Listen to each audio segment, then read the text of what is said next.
Please subscribe to support the channel. The universe, in all its vast and incomprehensible glory, has always been humanity's greatest puzzle, a cosmic riddle written in the language of light and gravity across billions of years of space and time. For generations, we've looked up at the stars and wondered not just what they are, but where they came from, where they're going, and what forces govern their motion through the infinite darkness.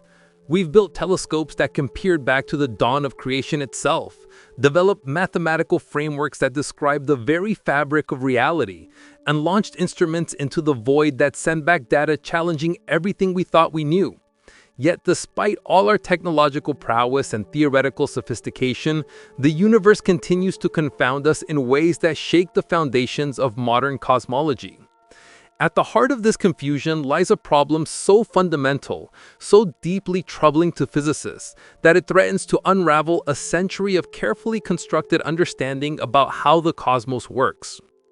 When we talk about the universe expanding, we're not talking about galaxies flying through space like shrapnel from an explosion, though that's often how it's popularly imagined. Instead, we're describing something far more strange and counterintuitive. Space itself is stretching, carrying galaxies along with it like raisins and rising bread dough. This insight, which emerged in the early 20th century from the equations of Einstein's general relativity and the observations of astronomers like Edwin Hubble, revolutionized our understanding of existence itself. The universe wasn't static and eternal, as philosophers had assumed for millennia. It was dynamic, evolving, growing larger with each passing moment.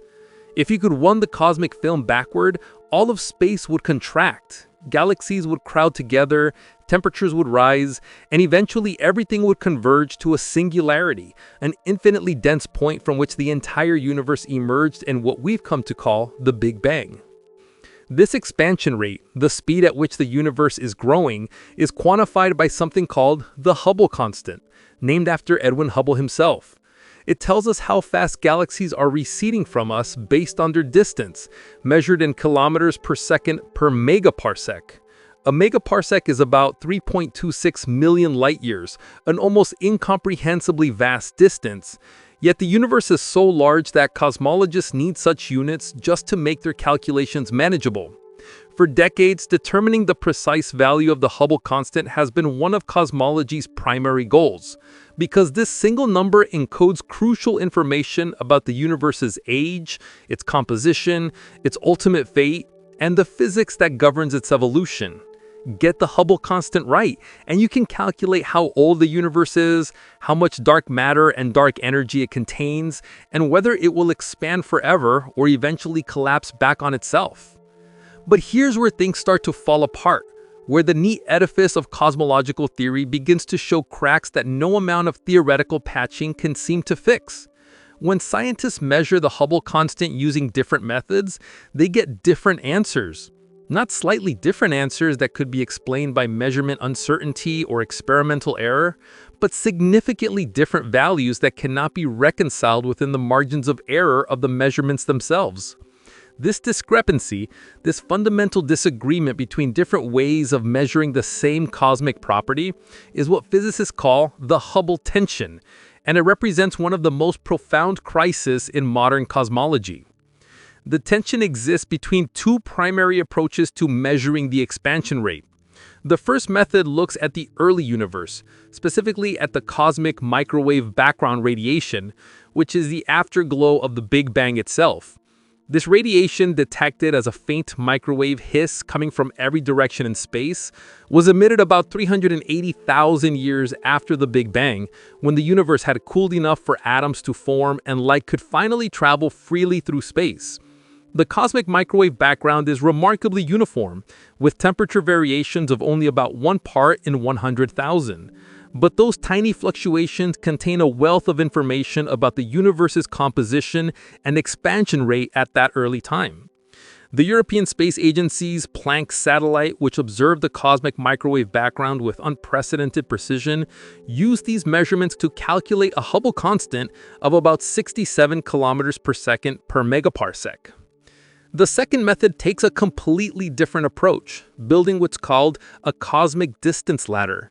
This technique starts with nearby objects whose distances can be measured directly, then uses those calibrations to measure more distant objects, step by step, reaching out to galaxies billions of light years away where the universe's expansion becomes directly measurable. The key to this method is finding what astronomers call standard candles, objects whose intrinsic brightness is known so that by measuring how bright they appear from Earth, we can calculate their distance. The most important standard candles for this work are Type A supernovae, stellar explosions that occur when white dwarf stars accumulate too much matter from companion stars and undergo catastrophic thermonuclear detonation.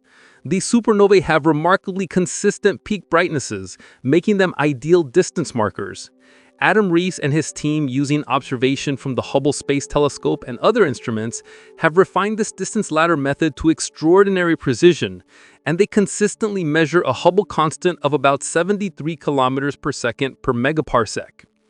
The difference between 67 and 73 might not sound like much, perhaps just a 9% discrepancy, but in the precision realm of modern cosmology, it's an enormous gap.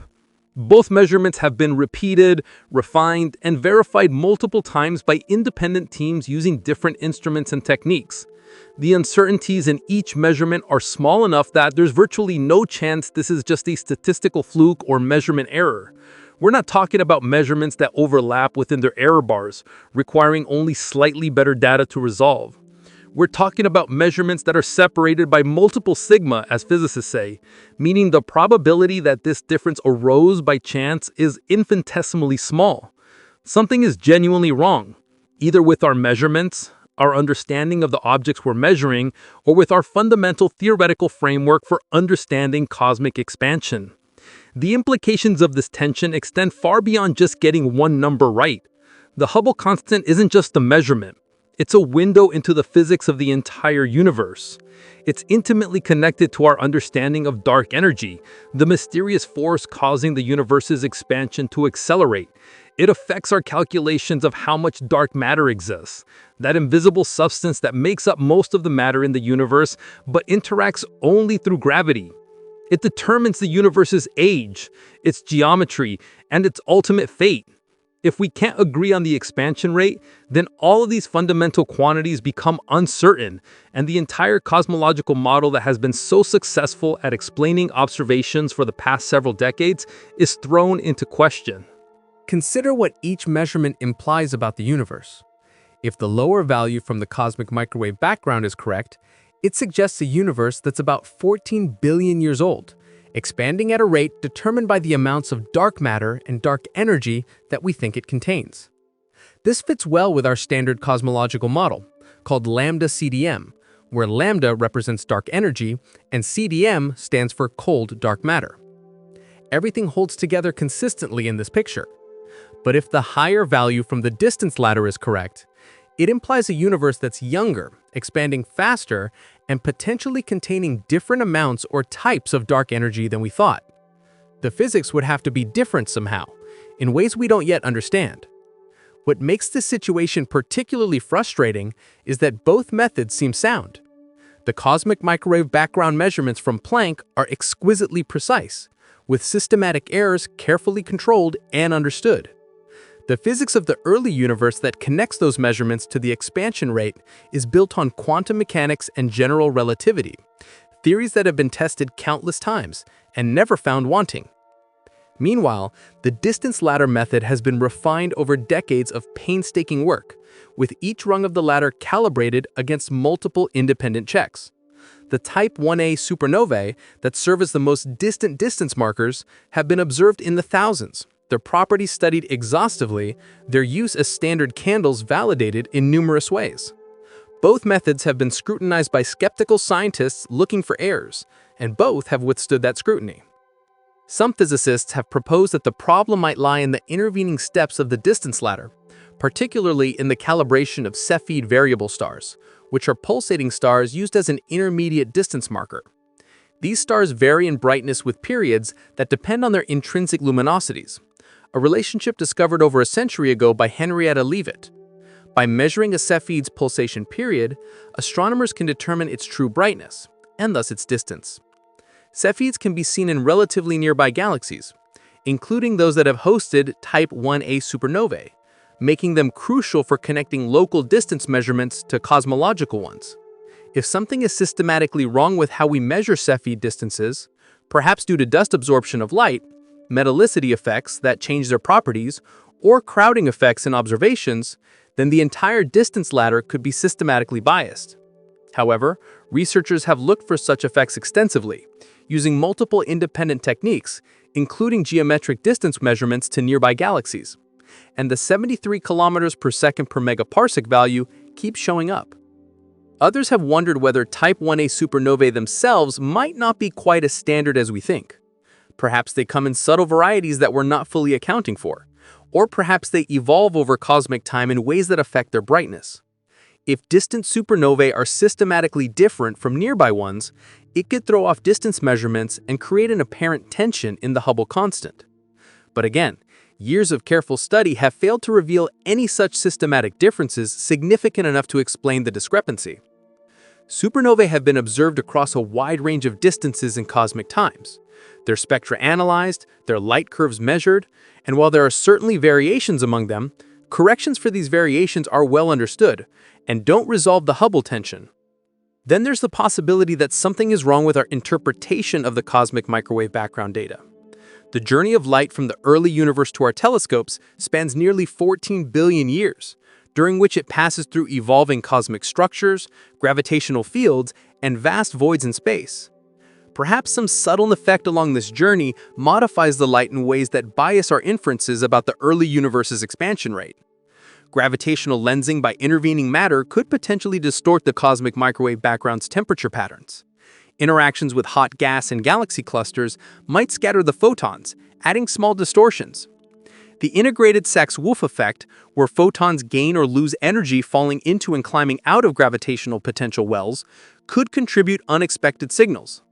Cosmologists have studied all these effects in detail, building sophisticated models that account for them. But perhaps there's something we're missing, some subtle systematic that's eluded detection despite decades of careful analysis. More radical proposals suggest that the lambda CDM model itself might need modification. Perhaps dark energy isn't the cosmological constant that Einstein introduced and later called his greatest blunder, but rather something that changes over time, a dynamical field that evolves as the universe expands. If dark energy was different in the past than it is now, it could potentially reconcile the different Hubble constant measurements by making the universe's expansion history more complex than we assume. Alternatively, maybe dark energy interacts with dark matter in subtle ways, or perhaps dark matter itself has properties we don't understand, like interactions beyond gravity, that affect structure formation and thus the cosmic microwave background patterns we observe. Some theorists have proposed even more exotic possibilities. What if the universe's expansion isn't uniform in all directions, but varies slightly depending on where you look? This would violate one of cosmology's fundamental assumptions, the cosmological principle, which states that the universe looks basically the same everywhere and in every direction when viewed on large enough scales. But maybe this principle is only approximately true, and the universe has some large-scale asymmetry or anisotropy that affects expansion measurements differently depending on which cosmic structures we're observing. If we happen to live in a region where the local expansion rate differs from the global average, then local measurements might disagree with global ones derived from the cosmic microwave background. Another possibility involves reconsidering the universe's contents in its earliest moments. The standard model of cosmology assumes that after the Big Bang, the universe underwent a period of exponential expansion, called inflation, driven by a hypothetical field that generated the initial density fluctuations we see in the cosmic microwave background. Different models of inflation predict different detailed patterns in those fluctuations, which affect the inferred expansion rate. Perhaps the inflationary model that best fits the data isn't the one we've been assuming. Or maybe inflation wasn't quite as simple as our model suggests, with multiple fields or episodes contributing to the universe's early evolution in ways that affect later expansion. Yet more speculative ideas invoke entirely new physics. What if there are additional particles or forces that we haven't discovered yet, active in the early universe but no longer significant today, or vice versa? Maybe neutrinos, those ghostly particles that barely interact with matter, have properties slightly different than we think, affecting the early universe's expansion and the cosmic microwave background patterns. The standard model of particle physics includes three types of neutrinos. But what if there are additional sterile neutrinos that only interact gravitationally? Such particles could alter the expansion rate in the early universe without leaving obvious traces in particle physics experiments. Some proposals even suggest varying fundamental constants, like the speed of light or the strength of gravity over cosmic time, though such ideas face severe constraints from other observations. The Hubble tension also connects to another puzzling aspect of cosmic expansion: acceleration. In the late 1990s, two teams studying distant Type A supernova made a shocking discovery that earned them the Nobel Prize. They found that the universe's expansion isn't just continuing, it's speeding up. Galaxies in the distant past weren't receding as fast as they would have been if the expansion rate had been constant or slowing down as expected from gravitational attraction. Instead, something is pushing space to expand faster and faster, overcoming gravity on cosmic scales. This something is what we call dark energy, and it makes up about 70% of the universe's total energy content, yet we have essentially no idea what it actually is. The simplest explanation is that dark energy is the energy of empty space itself, a vacuum energy or cosmological constant that has the bizarre property of causing repulsive gravity. But this raises profound theoretical problems because quantum field theory predicts a vacuum energy density that's larger than what we observe by a factor of 10 to the power of 120, perhaps the worst theoretical prediction in all of physics. The acceleration of cosmic expansion makes measuring the Hubble constant even more important and more complicated. The expansion rate isn't constant over time. It changes as the relative importance of matter and dark energy shifts. In the early universe, when everything was much closer together, matter dominated, and gravity worked to slow expansion. But as the universe grew and matter density decreased, dark energy became more important, eventually dominating and causing acceleration. The Hubble constant we measure today is just a snapshot of this evolving rate, and to understand it fully, we need to know the entire expansion history of the universe, which depends on precisely how much matter and dark energy exist and how they've evolved over cosmic time. Different proposals for resolving the Hubble tension often involve modifying how dark energy behaves or introducing new components to the cosmic energy budget. For example, early dark energy models suggest that dark energy wasn't always negligible in the early universe, but played a small role even then, affecting the expansion rate at the time the cosmic microwave background was emitted in ways that could reconcile the different measurements. Alternatively, interacting dark energy models propose that dark energy and dark matter exchange energy, changing their relative abundances over time and thus the expansion history. These models can be tuned to resolve the Hubble tension, but they introduce new parameters and complications, and physicists are understandably reluctant to add complexity to theories without independent evidence that such additions are necessary. The tension has also prompted renewed scrutiny of the data itself and the statistical methods used to analyze it. Perhaps the systematic errors in the measurements are larger than estimated, or maybe there are subtle biases in how data are selected and analyzed. The cosmic microwave background analysis involves complex statistical inference from noisy data, with careful modeling of foreground contamination from our galaxy and instrument characteristics. Could some subtle effect in this analysis pipeline be biasing the results? Meanwhile, the distance ladder measurements involve combining data from multiple surveys, instruments, and observing programs, each with their own calibrations and systematics. Could some unrecognized correlation between different systematic effects be creating a false signal? Many researchers have investigated these possibilities, performing blind analyses, cross-checks with independent data, and alternative statistical approaches, but the tension persists. What makes the situation even more intriguing is that other probes of cosmic expansion, using different techniques, tend to give value somewhere between the two main measurements, or sometimes even more discrepant results. Measurements using gravitational lensing of distant quasars by foreground galaxies can probe cosmic expansion, though with larger uncertainties than the two main methods. The clustering of galaxies and the distribution of matter on large scales encode information about expansion history. Observations of baryon acoustic oscillations, which are characteristic scales imprinted in galaxy distributions by sound waves in the early universe, provide another way to measure distant cosmic distances and expansion. These various techniques form a web of cross-checks, and when they all agree, it gives confidence in the cosmological model. But they don't all agree perfectly right now, adding to the confusion and the sense that something fundamental might be amiss. The theoretical framework underlying all these measurements is general relativity, Einstein's theory of gravity that describes spacetime as a curved geometric entity shaped by matter and energy. General relativity has passed every test thrown at it for over a century, from the precession of Mercury's orbit to gravitational waves from colliding black holes. Yet, it's not necessarily the final word on gravity. At quantum scales and in the extreme conditions of the very early universe, or inside black holes, general relativity is expected to break down, requiring a quantum theory of gravity that we don't yet have. Maybe some effect from quantum gravity becomes relevant at cosmological scales in ways we haven't anticipated. Or perhaps general relativity needs modification even at classical levels, with additional terms or fields that become important on cosmic scales. Modified gravity theories have been proposed for various reasons, including attempts to explain dark matter or dark energy without invoking new substances, and some of these theories might affect cosmic expansion measurements. The puzzle deepens when we consider that the universe appears remarkably well described by relatively simple physics on large scales.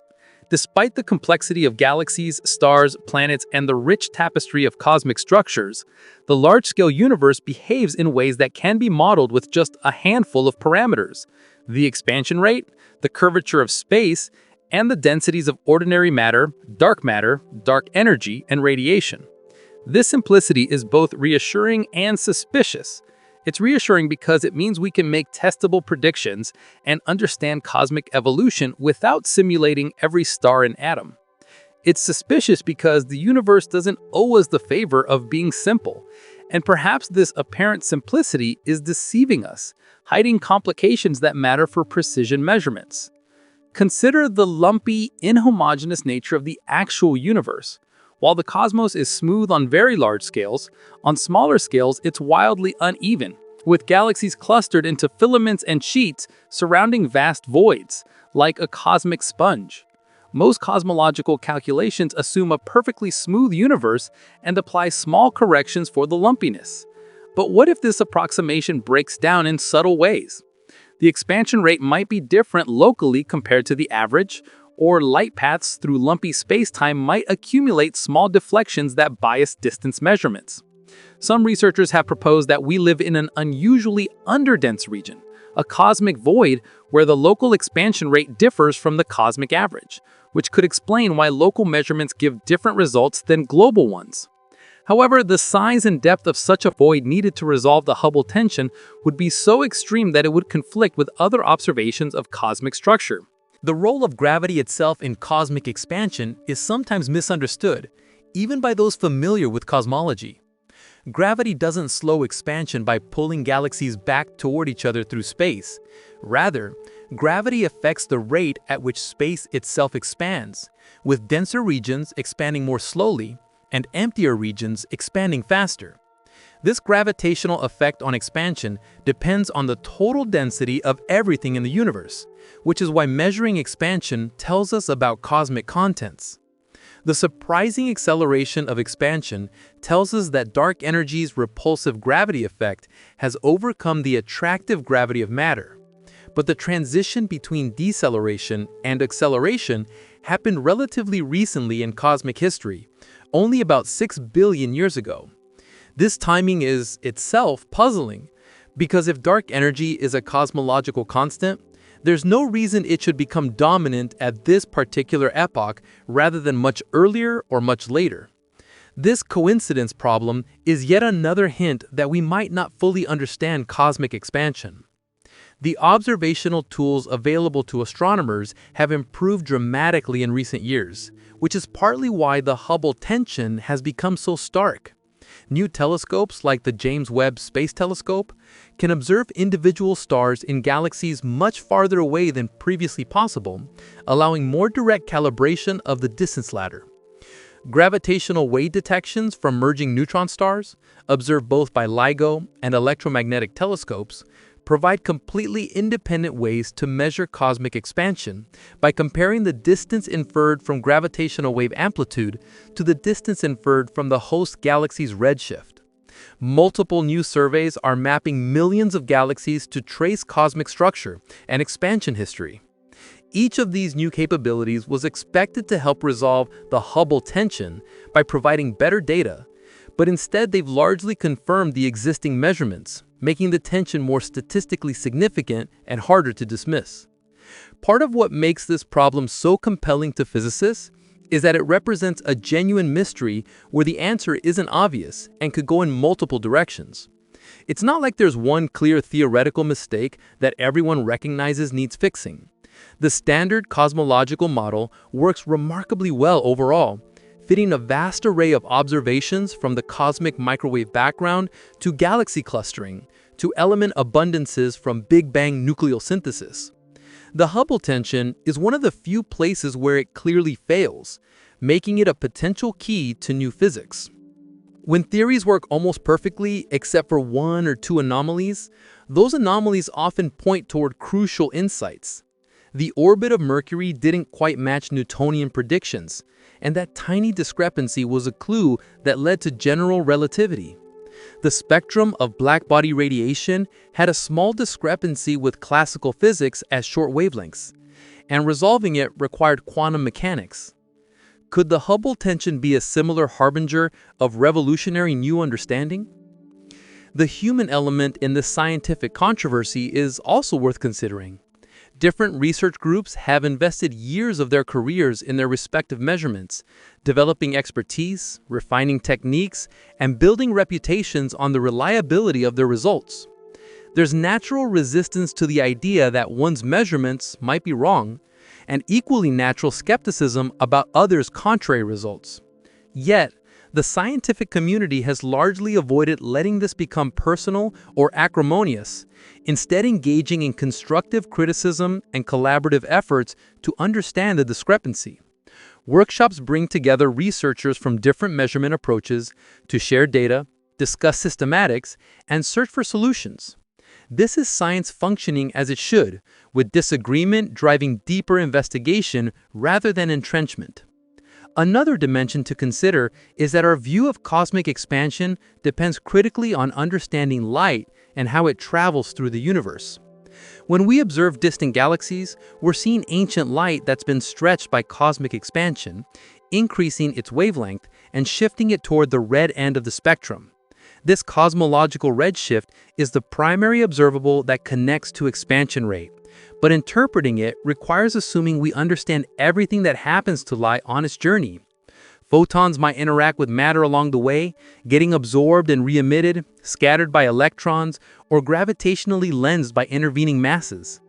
Each of these effects is calculable in principle, but the calculations involve assumptions about the distribution of matter and radiation between us and the distant sources. If those assumptions are wrong, distance measurements could be systematically biased. The philosophical implications of not understanding cosmic expansion are profound.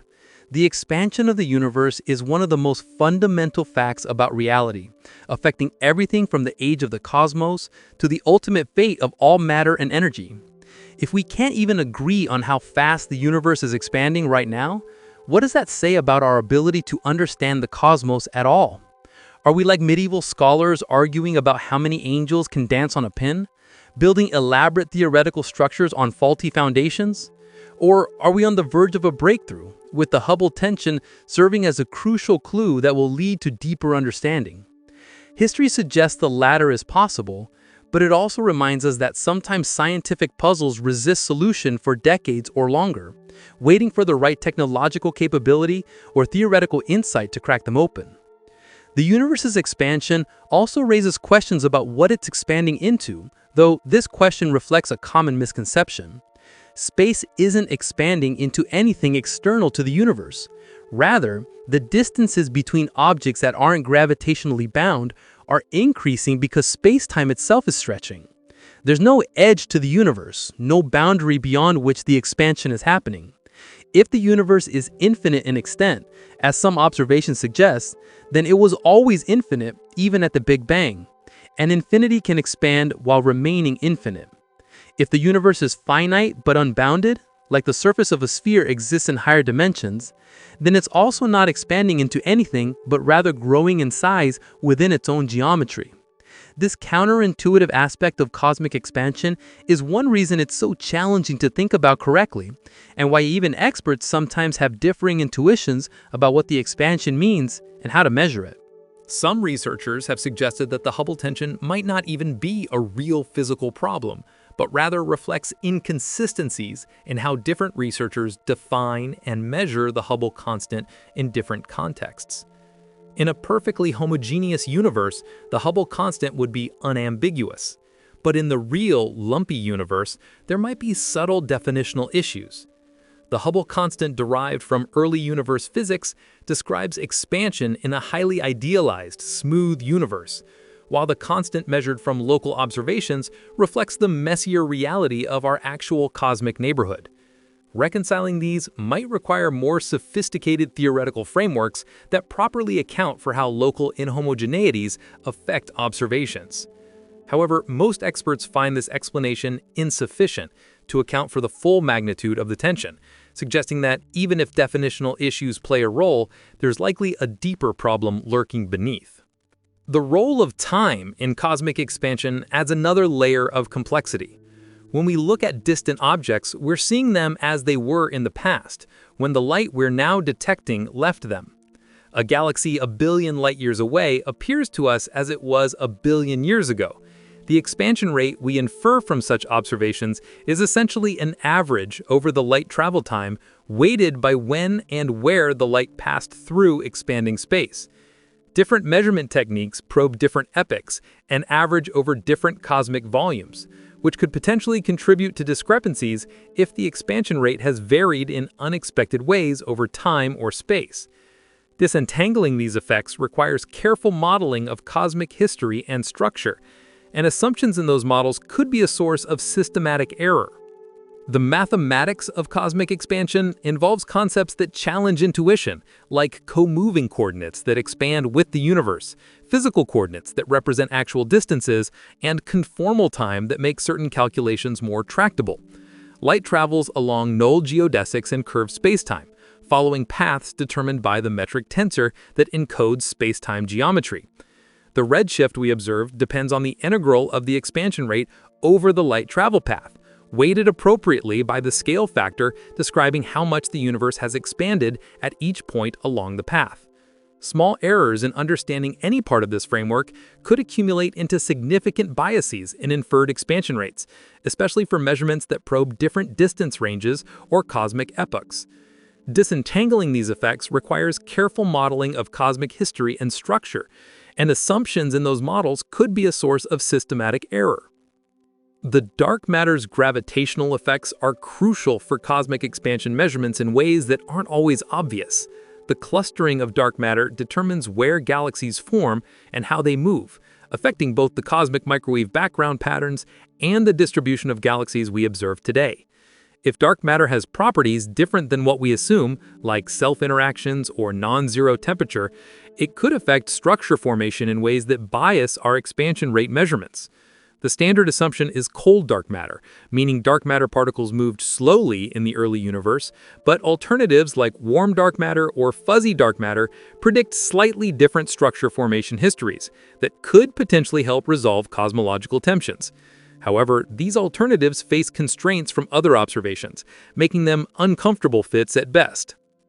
The practical implications of the Hubble tension extend to how we plan future observations and missions. Should we invest in better measurements of the distance ladder, targeting the most promising ways to reduce systematic uncertainties?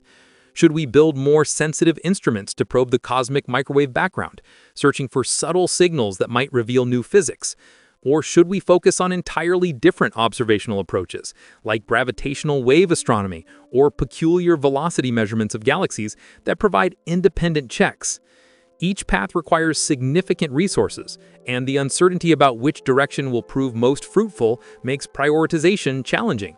In an ideal world with unlimited resources, we'd pursue all approaches simultaneously, but real science involves difficult choices about where to focus limited funding and effort. The teaching of cosmology has become somewhat awkward given the Hubble tension.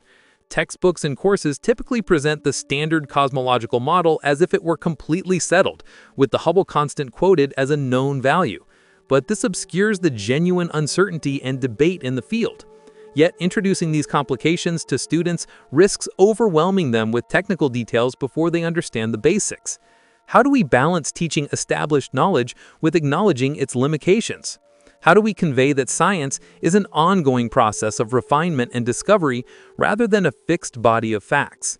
The Hubble tension provides a valuable case study for these pedagogical questions, showing how even fundamental quantities remain uncertain despite decades of effort, and how reasonable people can disagree about measurements and their interpretation. Looking forward, several upcoming observations and experiments might help resolve the tension, or at least clarify what's causing it. Improved measurements of Cepheid variables with the James Webb Space Telescope should reduce uncertainties in the distance ladder. New techniques for measuring distances using tip-of-the-red giant branch stars, which are red giant stars at a specific evolutionary stage with a characteristic maximum brightness, provide an independent check on Cepheids. Observations of gravitational waves from more neutron-star mergers will accumulate, improving distance measurements by that method. Future cosmic microwave background experiments will probe finer details of the early universe's conditions. Large galaxy surveys will map cosmic structure with unprecedented completeness, constraining dark energy and expansion history. Each of these efforts should help, but experience suggests that better data alone may not be enough if the problem is theoretical rather than observational. The possibility that the Hubble tension might persist unresolved for years or even decades is sobering.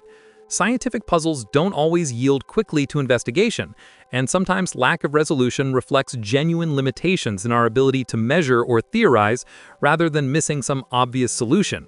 The solar neutrino problem, where the number of neutrinos detected from the sun was much lower than predicted, persisted for over 30 years before being resolved by the discovery that neutrinos change flavor as they travel. The nature of gamma-ray bursts remained mysterious for a quarter century after their discovery. The accelerating expansion itself was unexpected and required years to be accepted as real rather than the result of some systematic error. Perhaps the Hubble tension will follow the same trajectory, with resolution coming only after new theoretical developments or technological capabilities emerge. The international collaboration and competition in cosmology adds another dimension to the story. Groups in the United States, Europe, Asia, and elsewhere are all working on these measurements, bringing different perspectives, techniques, and resources to bear. Sometimes different groups reach similar conclusions independently, strengthening confidence in results. Sometimes they find contradictory results that spark intense investigation into why.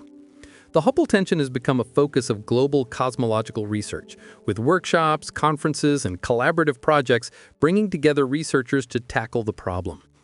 This international effort is both encouraging, showing science transcending national boundaries, and concerning, because if the worldwide community can't resolve the issue, it suggests the problem is genuinely deep. The psychological challenge of the Hubble tension is worth acknowledging. Scientists are human beings who want to understand the world and feel confident in their knowledge. Facing a fundamental disagreement that resists resolution is frustrating and sometimes demoralizing. Papers get written proposing solutions only to have those solutions rejected by subsequent data. Theories that initially looked promising fail when examined more closely. Measurements that seem definitive turn out to have subtle systematic errors or don't have such errors but still disagree with other measurements. This experience of persistent uncertainty is part of doing science at the frontier, but it's not easy, and it requires intellectual humility and tolerance for ambiguity that don't come naturally to everyone. Meanwhile, public understanding of cosmology often lags behind the professional debates, with popular accounts presenting a picture of cosmic expansion that's more certain than warranted.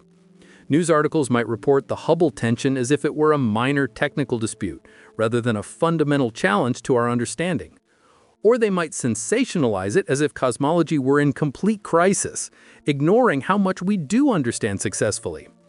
Finding the right balance in communicating scientific uncertainty to the public is challenging, especially when that uncertainty might undermine public confidence in science more generally.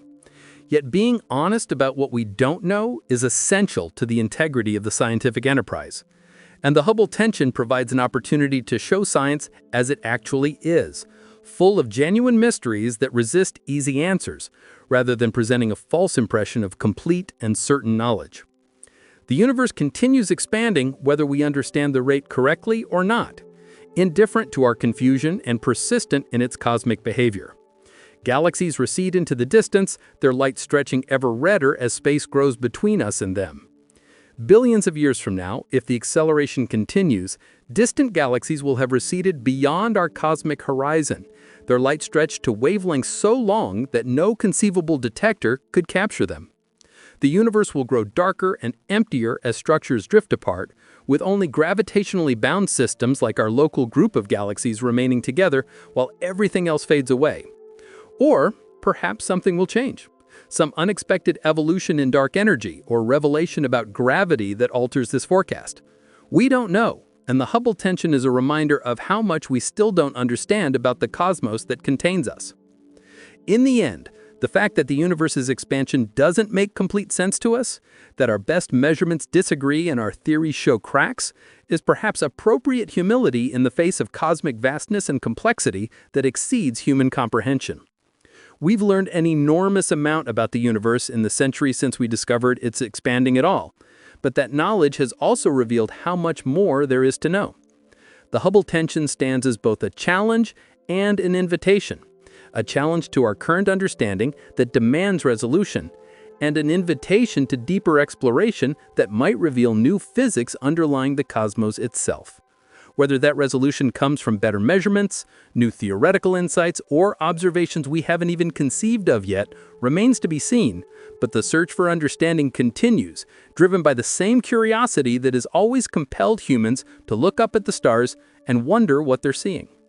The persistence of the Hubble tension has forced cosmologists to reconsider assumptions that have been taken for granted for decades, questioning the very foundations upon which modern cosmology has been built. When we step back and examine the entire edifice of our understanding, we realize just how much rests on relatively few direct observations and how many layers of interpretation separate raw data from the conclusions we draw about cosmic expansion. Every measurement of distance in astronomy beyond our immediate neighborhood relies on a chain of reasoning, each link dependent on the one before it. And any weakness in that chain propagates through every subsequent calculation. The cosmic distance ladder, that elegant but complex construction that allows us to measure distances across billions of light years, begins with the most fundamental measurements we can make, the parallax of nearby stars. As Earth orbits the Sun, nearby stars appear to shift slightly against the background of more distant stars. And from this angular shift, we can triangulate their distances using simple geometry. This technique works reliably for stars within a few hundred light years, giving us absolute distances that require no assumptions beyond basic geometry and our knowledge of Earth's orbital size.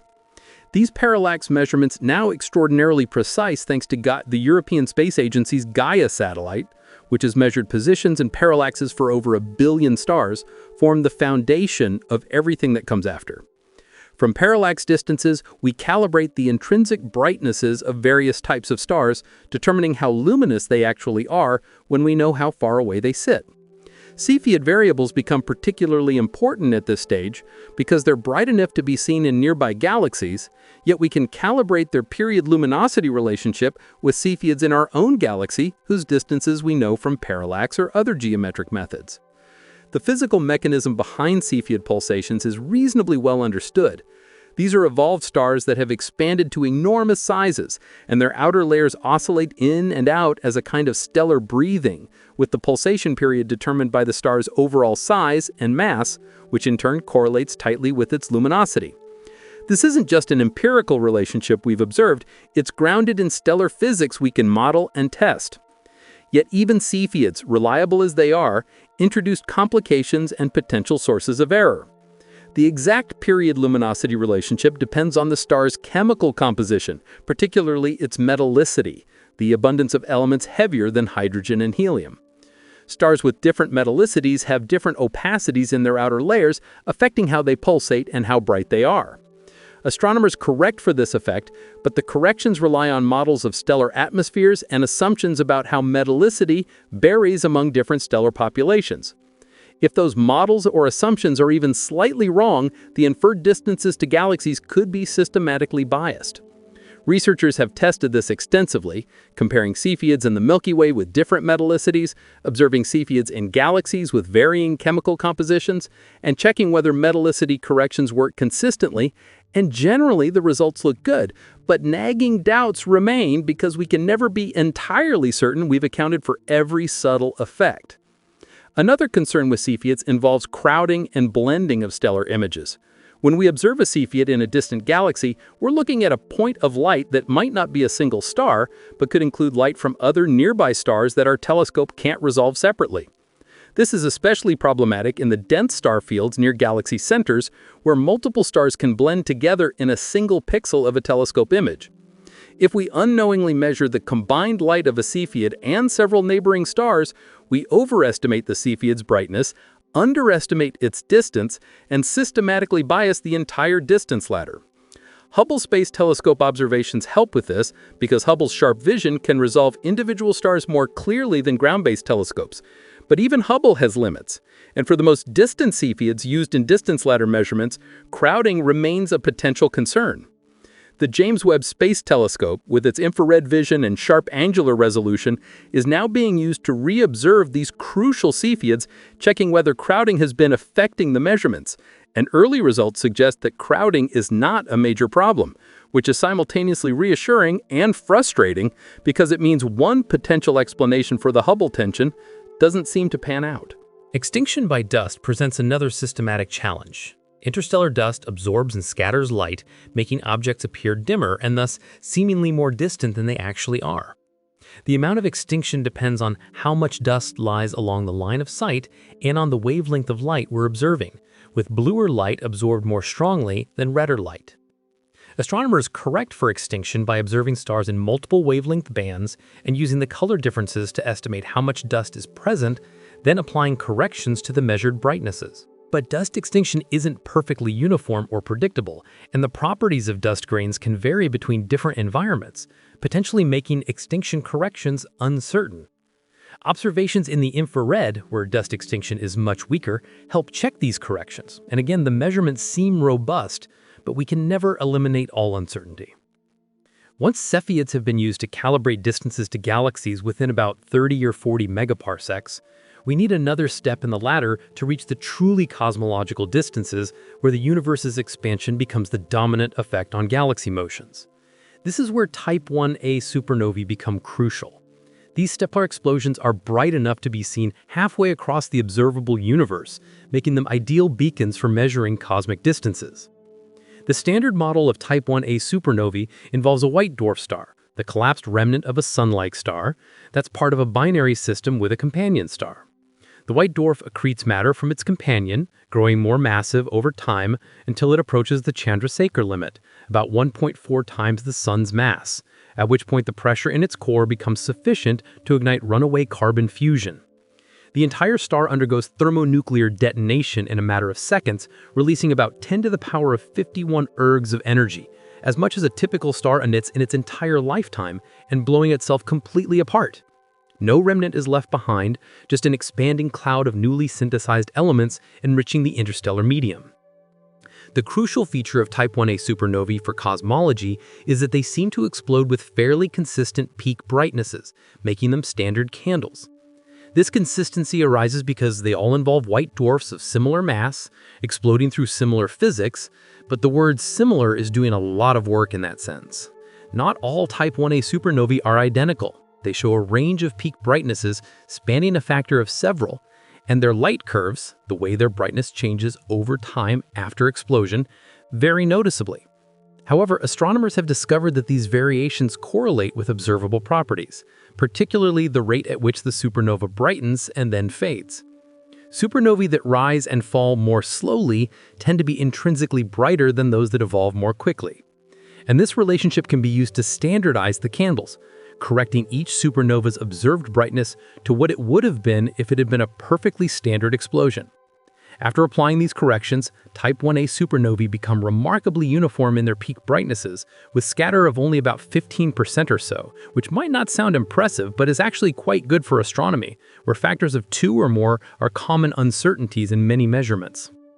The physical reason for the relationship between light curve shape and peak brightness isn't entirely certain, which is somewhat concerning for something so important to cosmology. The favored explanation involves the amount of radioactive nickel produced in the explosion, which powers the supernova's light through its radioactive decay. Explosions that produce more nickel are brighter and take longer to fade because there's more radioactive fuel powering the light output. The amount of nickel produced depends on the exact details of the explosion, which in turn depends on the white dwarf's mass, composition, and how it accretes matter before exploding. Different progenitor scenarios like single degenerate systems, where the white dwarf has one companion star, versus double degenerate systems where 2 white dwarfs merge, might produce supernovae with subtly different properties. If the mix of progenitor types has changed over cosmic history, with different types being more common at different epochs, then distant supernovae might be systematically different from nearby ones in ways that bias distance measurements. Researchers have looked for such evolutionary effects intensively, comparing the properties of supernovae at different distances in cosmic times, searching for any trends that might indicate systematic changes. They've examined supernova colors, spectral features, light curve shapes, and host galaxy properties, looking for correlations that might suggest hidden systematics. Some weak trends have been found, like supernovae in more massive, older galaxies tending to be slightly different than those in younger, star-forming galaxies. But these trends are subtle, and corrections for them don't eliminate the Hubble tension. The concern remains that there could be some evolutionary effect we haven't yet recognized or characterized properly, lurking in the data and biasing our distance measurements without our knowledge. Another potential issue with Type 1a supernovae involves their use at very high redshifts, where we see them as they were billions of years ago. At these early times, the universe's chemical composition was different, with lower abundances of elements heavier than hydrogen and helium because fewer generations of stars had lived and died to enrich the interstellar medium. White dwarfs forming in these metal-poor environments might have different structures or composition than local white dwarfs, potentially affecting how they explode. The metallicity of a white dwarf affects its opacity, its equation of state, and the nuclear reaction rates in its interior, all of which could influence the explosion energetics and the resulting supernova brightness. Corrections for metallicity effects are applied based on models and observations of supernovae in galaxies with different metallicities, but uncertainties remain, especially for the extreme metal-poor environments that existed in the early universe. The cosmic expansion itself introduces additional subtleties in interpreting supernova observations. As light travels through the expanding universe, its wavelength stretches, and this affects not just the color of the light, but also the rate at which photons arrive. A supernova that takes 30 days to brighten and fade in its own rest frame will appear to take longer as observed from Earth, with the observed duration stretched by a factor of 1 plus the redshift. This time dilation has been observed and matches predictions from cosmological theory beautifully, providing independent confirmation that we're correctly interpreting redshift as being due to cosmic expansion. However, this time stretching means that we observe supernovae at different rest frame phases depending on their redshift, and we need to carefully interpolate their light curves to compare brightnesses at the same phase, introducing another potential source of systematic error. The relationship between supernova brightness and distance also depends on the geometry of spacetime, which is determined by the universe's mass, energy content, and expansion history. Light from a distant supernova travels through curved spacetime, following geodesics determined by the metric tensor, and the apparent brightness depends on how much space is expanded along the light path and how the expansion rate has changed over time. Calculating this requires integrating the expansion rate, parameterized by the Hubble constant and its evolution, over the light travel path, which in turn depends on the amounts of matter, dark energy, and radiation in the universe and their equations of state. This creates a complex web of interdependencies where the Hubble constant affects how we interpret supernova distances, but supernova distances are used to measure the Hubble constant, requiring iterative fitting of cosmological parameters to find the self-consistent solution. Beyond the technical challenges of measuring distances accurately, there's a deeper conceptual question about what we even mean by distance in an expanding universe. In everyday life, distance is straightforward. It's the space between two objects, measurable with a ruler or by timing how long light takes to travel between them.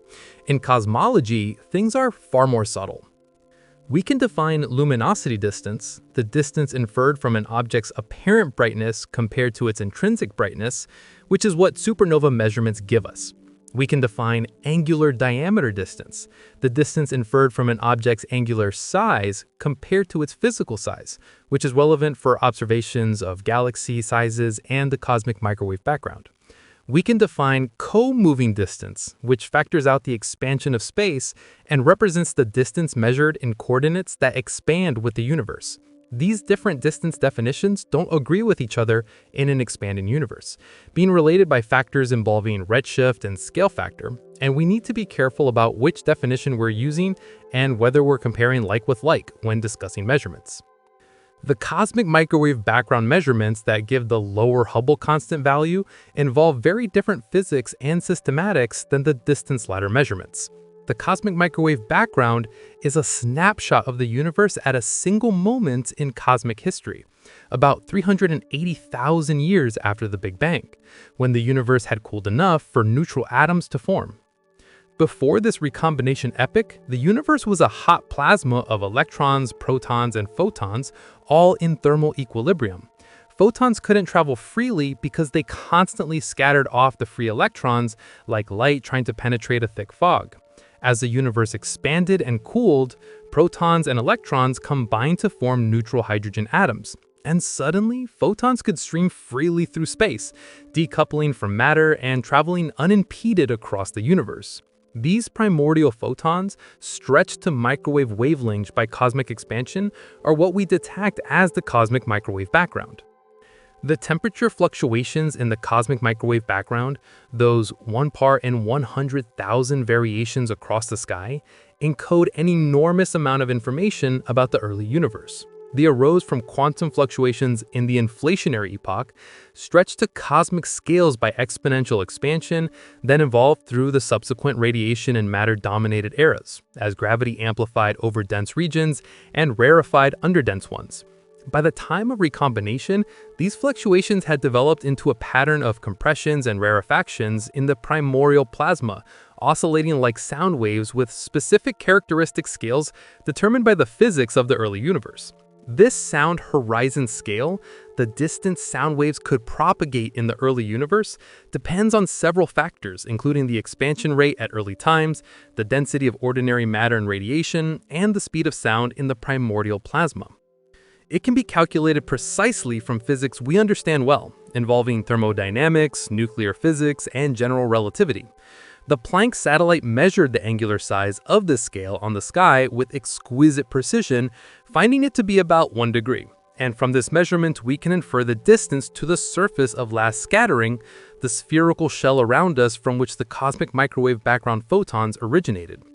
But this distance determination depends on knowing the expansion history between then and now, which depends on the amounts of matter and dark energy and the current expansion rate, the Hubble constant. So in a sense, the Planck measurement doesn't directly measure the Hubble constant, but rather infers it by fitting a cosmological model to the observed pattern of temperature fluctuations, assuming the standard lambda-CDM model is correct. This model dependence is both a strength and a potential weakness of cosmic microwave background measurements. It's a strength because the cosmic microwave background data constrain multiple parameters simultaneously, with different features in the temperature and polarization patterns, breaking the degeneracies between parameters. The positions of peaks in the cosmic microwave background power spectrum tell us about spatial curvature and matter density. The heights of peaks depend on the baryon density and dark matter density differently. The damping of fluctuations at small scales give information about recombination and the number of neutrino species. The polarization pattern generated as photons scatter off electrons during recombination provides additional independent information. All these constraints fit together in an internally consistent way within the standard model, which is remarkable and gives confidence that the model is capturing something real about the universe. But this consistency assumes the model is correct in its basic structure. If there's some additional physics we haven't included, some extra component or interaction or modification of gravity, it could affect how we interpret the cosmic microwave background data and thus the inferred Hubble constant. Early dark energy, extra relativistic species, interacting dark matter, modified gravity theories, or any number of other exotic possibilities could potentially change the Planck-Hubble constant inference in ways that might reconcile it with the distance ladder measurement. Many such possibilities have been explored in the literature, with varying degrees of success and plausibility. Some can reduce the tension somewhat, but none have emerged as a clear, compelling solution that resolves the discrepancy completely while also fitting all other cosmological observations and not conflicting with other constraints from particle physics or astrophysics. The third route to measuring cosmic expansion, using baryon acoustic oscillations in the distribution of galaxies, provides an important cross-check that falls somewhere between the other two methods in its systematics and assumptions. The same sound waves that created temperature fluctuations in the cosmic microwave background also created a subtle pattern in how matter clustered in the early universe. After recombination, this pattern froze in place as a preferred scale in the matter distribution, about 500 million light-years across, and this scale remains visible today in how galaxies cluster, with pairs of galaxies separated by this characteristic distance being slightly more common than pairs at nearby separations. By measuring this baryon acoustic oscillation scale in galaxy surveys at various redshifts and comparing it to the known physical size of the scale from cosmic microwave background physics, we can trace the expansion history of the universe and measure how fast it's expanding at different epochs. Baryon acoustic oscillation measurements require enormous galaxy surveys covering large volumes of the universe to detect the subtle statistical excess of galaxy pairs at the right separation. Surveys like the Sloan Digital Sky Survey, the Dark Energy Survey, and the upcoming Dark Energy Spectroscopic Instrument have mapped millions of galaxies across billions of light-years, measuring their positions and redshifts to reconstruct the three-dimensional distribution of matter in the universe. The baryon acoustic oscillation signal is clearly detected in these data, providing strong confirmation that our basic understanding of cosmic structure formation is correct. The expansion rates inferred from baryon acoustic oscillations generally fall between the Planck and distance ladder values, sometimes closer to one or the other depending on the specific dataset and analysis method, but not decisively favoring either. This intermediate position is both encouraging, suggesting the truth might lie between the two extremes, and frustrating because it doesn't resolve the tension, but rather reinforces that there's a genuine discrepancy that needs explaining. Gravitational wave astronomy has recently entered the picture as another potential route to measuring cosmic expansion, offering a method that's completely independent of the electromagnetic cosmic distance ladder. When two neutron stars or black holes spiral together and merge, they emit gravitational waves, ripples in space-time itself that propagate outward at the speed of light. The gravitational wave signal encodes information about the masses of the merging objects and their distance from us, because the amplitude of the waves depends on how much energy was released in the merger and how far that energy has spread by the time it reaches Earth. If we can also identify the host galaxy of the merger by detecting electromagnetic radiation from the event, we can measure that galaxy's redshift and thus have both a distance and a redshift for the same object, directly yielding an expansion rate measurement without needing any distance ladder. The first such measurement came from the neutron-star merger detected by LIGO and Virgo in August 2017, which was accompanied by a brilliant kilonova, an optical and infrared transient powered by radioactive decay of neutron-rich elements synthesized in the merger. The host galaxy was identified, its redshift measured, and combined with the gravitational wave distance, this gave a Hubble constant measurement of about 70 kilometers per second per megaparsec, with large uncertainties, but tantalizingly close to the distance ladder value. Since then, additional neutron-star mergers have been detected, though not all have had clear electromagnetic counterparts to identify the host galaxy and measure redshift. As gravitational wave detectors improve in sensitivity and more mergers are detected, this method should provide increasingly precise independent measurements of the Hubble constant. Current projections suggest that after detecting several dozen neutron star mergers with identified host galaxies, gravitational wave astronomy could measure the Hubble constant to a few percent precision, potentially resolving the Hubble tension decisively, or at least providing a crucial tiebreaker between the conflicting electromagnetic measurements. However, gravitational wave distance measurements have their own subtleties and potential systematics. The inferred distance depends on the orientation of the binary system relative to our line of sight, because gravitational waves are emitted preferentially in certain directions depending on the orbital orientation, and we typically don't know the orientation precisely. Statistical methods can account for this by averaging over possible orientations, but this introduces scatter and uncertainty. The gravitational wave signal also depends on the exact masses and spins of the merging objects and on fine details of neutron star structure, which is not perfectly understood from nuclear physics. If our models of neutron star matter are wrong, it could bias distance inferences from gravitational waves. Additionally, identifying the correct host galaxy isn't always straightforward, especially for events detected at larger distances where multiple galaxies might plausibly be the host and their redshifts differ enough to matter for the Hubble constant measurement. Time delays from gravitationally lensed quasars offer yet another independent method for measuring cosmic expansion. When a distant quasar's light passes near a massive foreground galaxy, the galaxy's gravity acts as a lens, bending the light and creating multiple images of the quasar that we see from Earth. Because the light paths to different images have different lengths and pass through regions of different gravitational potential, there's a time delay between them. Variations in the brightness of the quasar appear in one image and then later in another image. By measuring this time delay and modeling the mass distribution of the lensing galaxy, we can determine distances to the lens and the quasar, and thus the expansion rate. The H-LECAL project and other efforts have used this technique with increasing sophistication, measuring time delays for dozens of lens quasars and inferring Hubble constants that generally agree better with the distance ladder value than with Planck, though with larger uncertainties than either of those primary methods.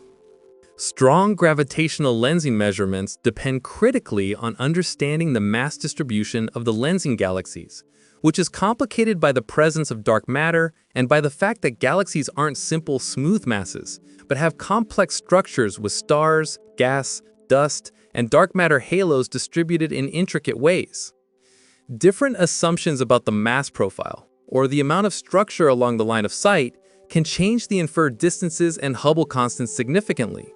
Researchers use multiple approaches to constrain these systematics, including studying the stellar kinematics of the lensing galaxies to measure their masses independently, analyzing the weak lensing of background galaxies to map the dark matter distribution, and stacking many lens systems to average over individual peculiarities.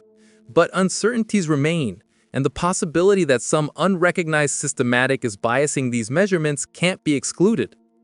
Megamasers in distant galaxies provide another geometric distance measurement technique that doesn't rely on the distance ladder. Megamasers are incredibly bright microwave emission from water or hydroxyl molecules in the accretion disks around supermassive black holes at galaxy centers. The maser emission comes from a thin disk orbiting the black hole, and by measuring the velocities of different parts of the disk through Doppler shifts and the angular sizes of the disk through very long baseline interferometry, we can determine the physical size and thus the distance to the galaxy geometrically, without assuming anything about intrinsic brightnesses. These distances can then be combined with redshift measurements to infer the Hubble constant.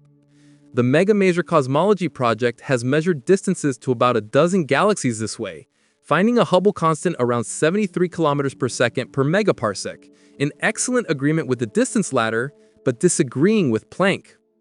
The remarkable feature of all these alternative distance measurement techniques is that they involve completely different physics and systematics than the standard Cepheid supernova distance ladder.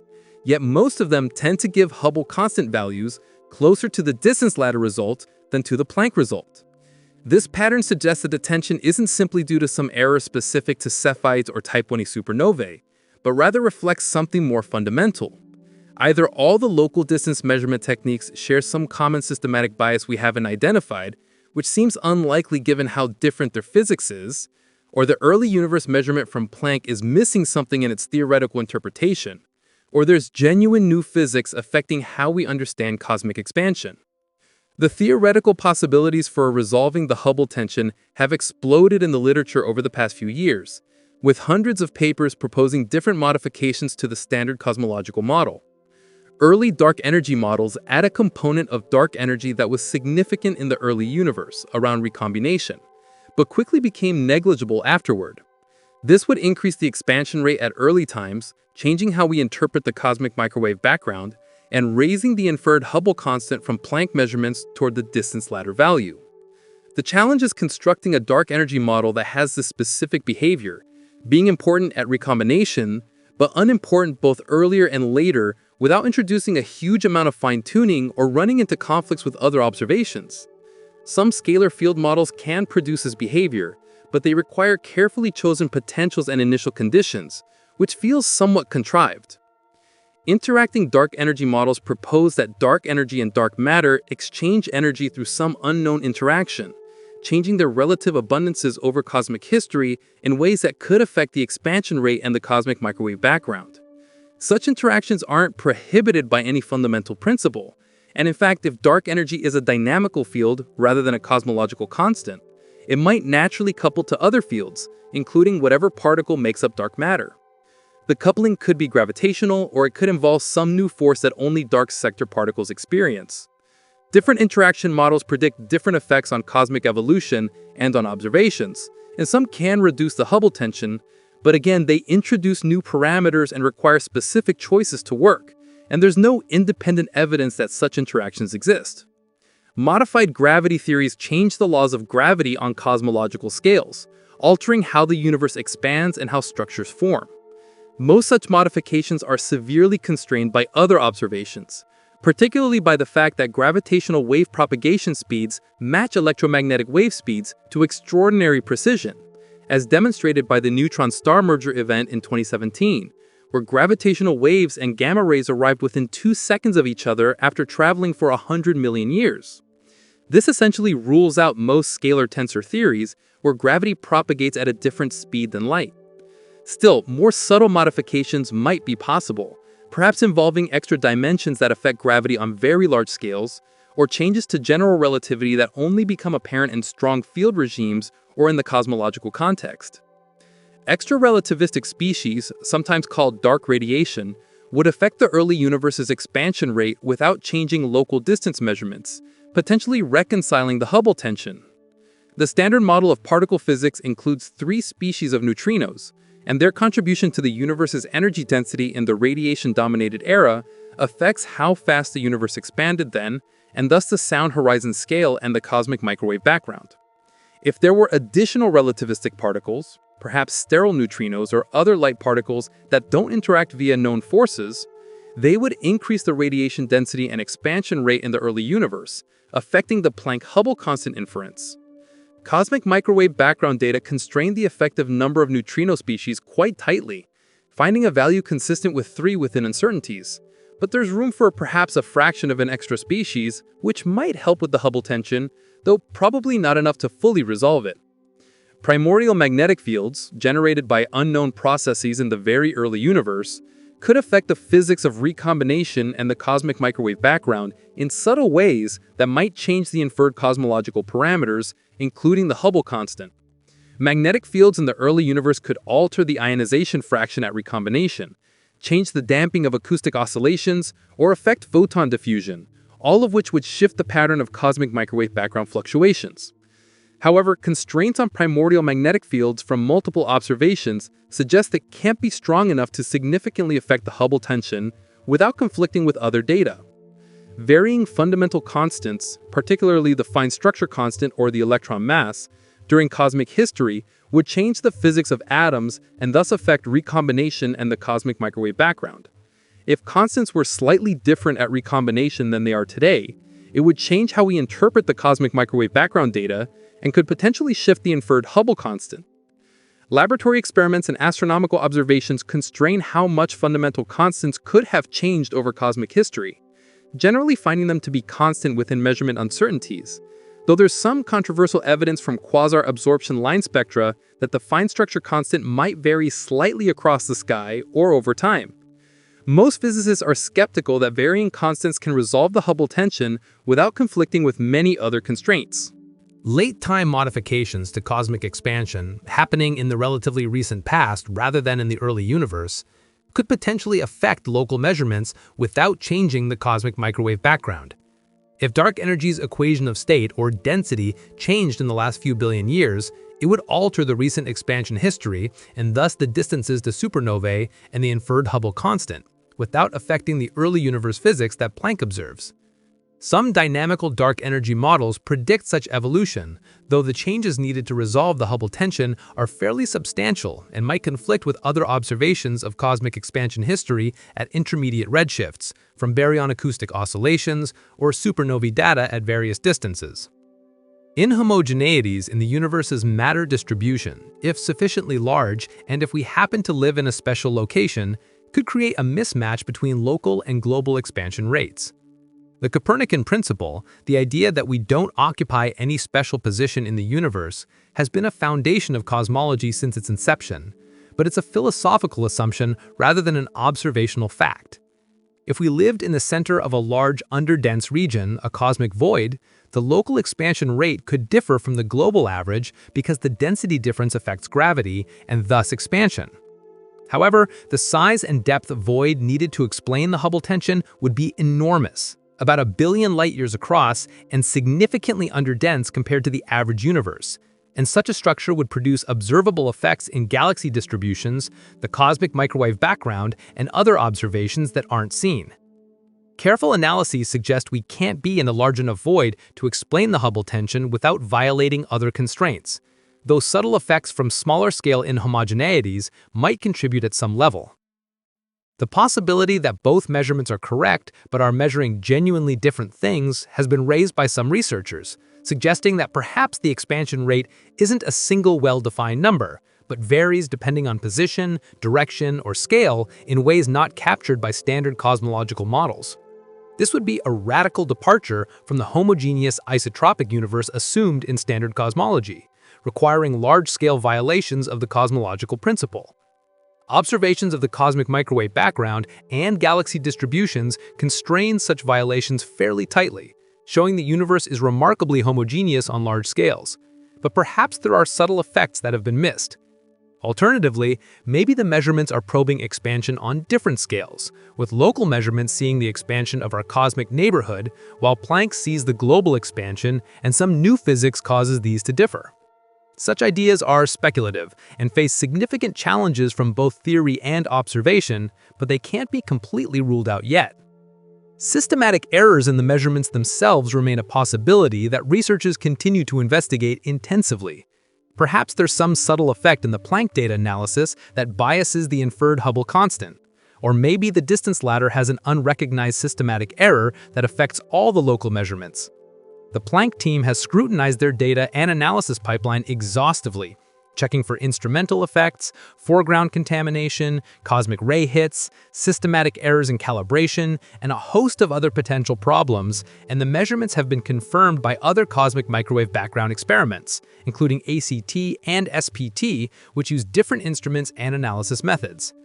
Similarly, the distance ladder measurements have been checked and rechecked, with alternative distance indicators, independent datasets, and different analysis techniques all giving consistent results. At some point, the absence of any identified systematic error, despite intensive searching, becomes evidence that there probably isn't a systematic error large enough to explain the discrepancy. The human and sociological aspects of the Hubble tension controversy illustrate how science actually works in practice, with competition and collaboration, stubbornness and flexibility, individual reputations and collective progress all playing roles. Adam Rice, who leads one of the major distance ladder efforts and shared the Nobel Prize for discovering cosmic acceleration, has been a vocal advocate for the reality of the Hubble tension, arguing that the measurements are robust and point to new physics. The Planck team, having invested years of work into their mission and analysis, naturally defends their measurements and suggests that unrecognized systematics in local measurements are more likely than problems with their data. Other researchers try to adjudicate between these positions, bringing fresh perspectives and looking for ways to test which measurements might be wrong or how to reconcile them. Conferences and workshops on the Hubble tension bring together people from different camps to present their latest results and debate interpretations, usually in a collegial way that respects the difficulty of the measurements and the expertise required, though occasionally with heated disagreements about methodology or statistical significance. The potential for confirmation bias exists on all sides of the controversy. Researchers who have invested their careers in particular measurement techniques or theoretical frameworks have natural incentives to defend their approaches and interpret ambiguous evidence in their favor. Peer review and replication provide checks on such biases, but they're not perfect, especially when measurements are so difficult that only a few groups in the world can perform them at the required precision. The cosmology community has generally been good about acknowledging uncertainties and potential problems openly. But the temptation to downplay discrepant results or overstate the significance of results that favor one's position is always present. The best antidote is multiplication of independent checks using different methods, which is why the expansion of techniques for measuring the Hubble constant has been so valuable, even though it hasn't yet resolved the tension. Looking to the future, several major observational programs should help clarify the situation over the next decade. The James Webb Space Telescope is conducting a major program to measure Cepheid distances with unprecedented precision, using its infrared sensitivity and sharp imaging to reduce uncertainties from dust extinction and crowding while reaching to greater distances than Hubble could manage. If these measurements confirm the Hubble Cepheid distances, it will substantially strengthen confidence in the distance ladder value. If they find systematic differences suggesting previous measurements had unrecognized errors, it might shift attention or resolve it. The Vera Rubin Observatory, beginning operation soon, will discover hundreds of thousands of supernovae and measure their properties with exceptional photometric precision, providing a massive increase in the statistical power of supernova cosmology and enabling tests for subtle evolutionary effects or systematic errors that might have been missed in smaller samples. Euclid and the Nancy Grace Roman Space Telescope will conduct vast galaxy surveys, measuring baryon acoustic oscillations and other cosmological probes with unprecedented precision across a wide range of redshifts, tracing the expansion history of the universe in detail and providing many independent checks on the Hubble constant. These surveys will also measure gravitational lensing of background galaxies by foreground matter, mapping the dark matter distribution and providing constraints on structure growth that are sensitive to cosmic expansion and dark energy. Advanced LIGO, Virgo, and COGRA will detect hundreds of binary neutron star mergers over the coming years, many of which should have electromagnetic counterparts allowing Hubble constant measurements, and next-generation gravitational wave detectors planned for the 2030s will detect such mergers out to much larger distances with excellent signal-to-noise ratio. Ground-based cosmic microwave background experiments, including the Simons Observatory and CMBS-4, will measure the polarization of the cosmic microwave background with exquisite sensitivity, probing inflationary gravitational waves and constraining the effective number of neutrino species and other parameters that affect early universe expansion. These measurements will test whether the Planck results are robust and whether there's any room in the cosmic microwave background data for exotic physics that might help resolve the Hubble tension. Space-based missions like LIGHTBIRD will measure the large-scale polarization pattern of the cosmic microwave background from above the atmosphere, avoiding terrestrial contamination and systematic errors that might affect ground-based experiments. Each of these observational programs represents hundreds of millions or billions of dollars of investment and years of work by large international collaborations, all motivated in part by the need to understand cosmic expansion and resolve the Hubble tension. Theoretical work continues at an equally intense pace, with new papers appearing almost daily proposing modifications to the cosmological model, identifying potential systematic errors in measurements, or developing new statistical techniques for combining different datasets and assessing the significance of discrepancies. Some researchers are exploring machine learning approaches to cosmic microwave background analysis or distance measurements, hoping that artificial intelligence might identify patterns or systematic effects that human analysts have missed. Others are developing more sophisticated simulations of structure formation and cosmic evolution, incorporating physics like baryonic feedback, magnetic fields, and cosmic rays that might affect observations in subtle ways.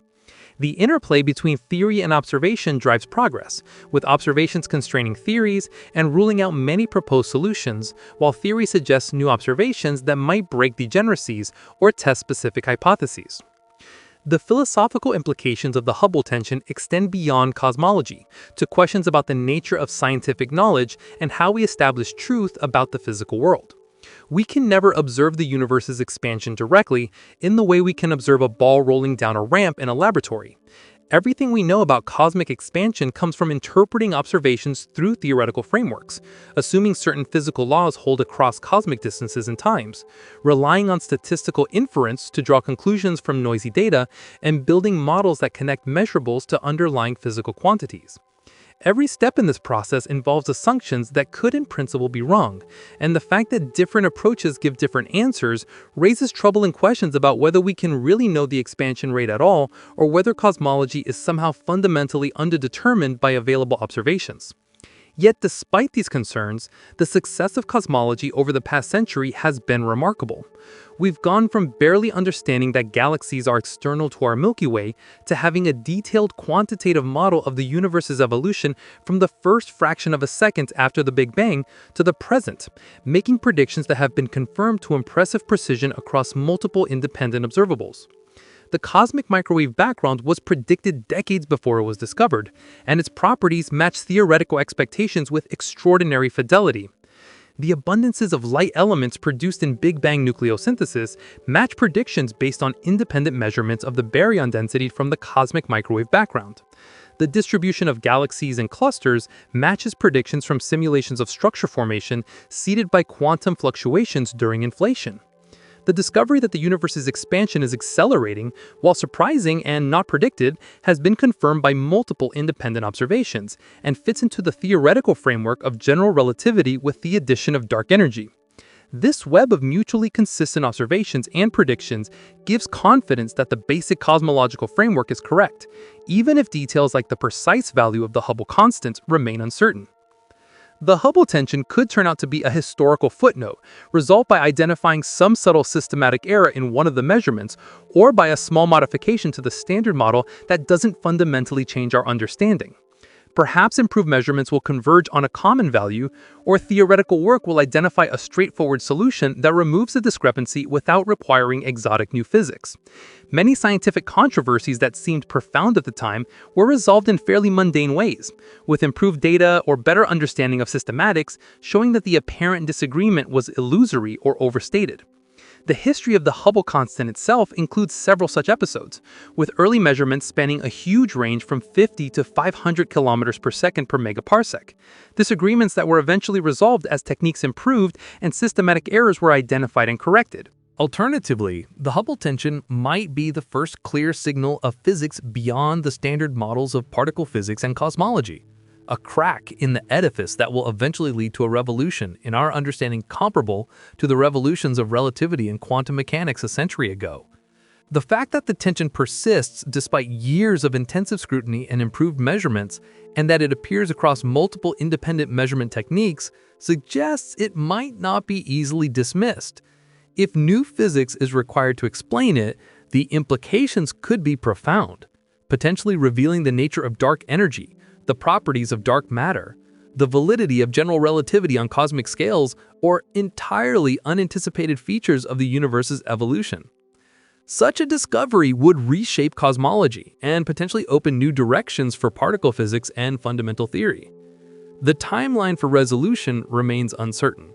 Some researchers are optimistic that data from the James Webb Space Telescope and other new observatories in the next few years will decisively resolve the tension one way or another. Others expect it will take a decade or more of accumulated observations and theoretical development before clarity emerges.